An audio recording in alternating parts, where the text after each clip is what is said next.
Binawian ng lisensya ang driver na nasangkot sa away kalsada sa Valenzuela noong nakaraang buwan. Nadiskubre pa ng Land Transportation Office na peke ang minamaneho niya noong ambulansya. Nakatutok si Mark Salazar. Sorry na nga po eh.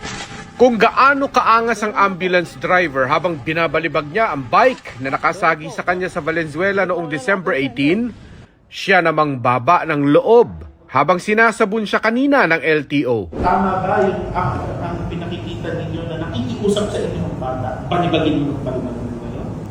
Paano hindi mo makalumira? Kayo, attorney, may mga apo din kayo. Kita nyo naman, di ba? Sana man lang yung kliyente ninyo, nauunawaan niya yung ginawa niya. Talagang matanda na ako, ito lang ako. Pero, pinagsasabi. Salamat po, yun lang. Kasi talaga kung kapag hindi po natin gagawin ito, walang tigil eh. Paulit-ulit po ang mangyayari. Huwag pong gano'n. Ang violent behavior ng driver na kuhang-kuha sa video na ipinakita ng LTO ay sapat ng dahilan para tuluyang i-revoke ang kanyang lisensya. Dahil sa investigasyon, nabuko na may iba pa palang modus ang violator. Pekeng ambulansya pala ang minamaneho niya.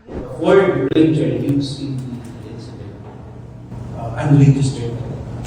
Plus, meron pong ikinakabit na ambulance sticker at nag-carry out po ito sa punerarya. It appears during the interview that this is used by private. No? So therefore, this is subject for impoundment. With the guidance of our Assistant Secretary, we will impound it. Tumangging magbigay ng pahayag ang driver, batid ng LTO na maraming iba pang peking ambulansyang naglipa na. Sa totoo lang, marami po akong nakikitang ganyan. Meron pong mga individual na nagpapanggap na ambulansya at nilalagyan nila ng blinker tapos bumabiyahe. Minsan ginagamit nila sa negosyo nila. Kaya kami sa LTO, hihigpitan din namin yan. Titingnan namin yung mga individual na gumagamit ng ganyan na illegal. Kaya po nagkaroon kami ng desisyon na i-impound po yun dito. Kasi bawal po talaga yung ginawa nila.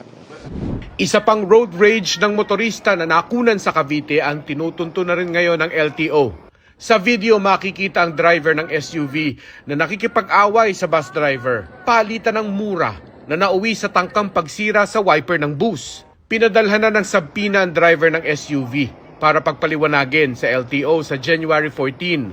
Pinapadalo rin ang bus driver. Maging mahinahon tayo. Wag natin idaan ang init ng ulo at gumawa tayo ng aksyon na ikapapahamak natin, ikatatanggal ng lisensya natin at ikakaso natin.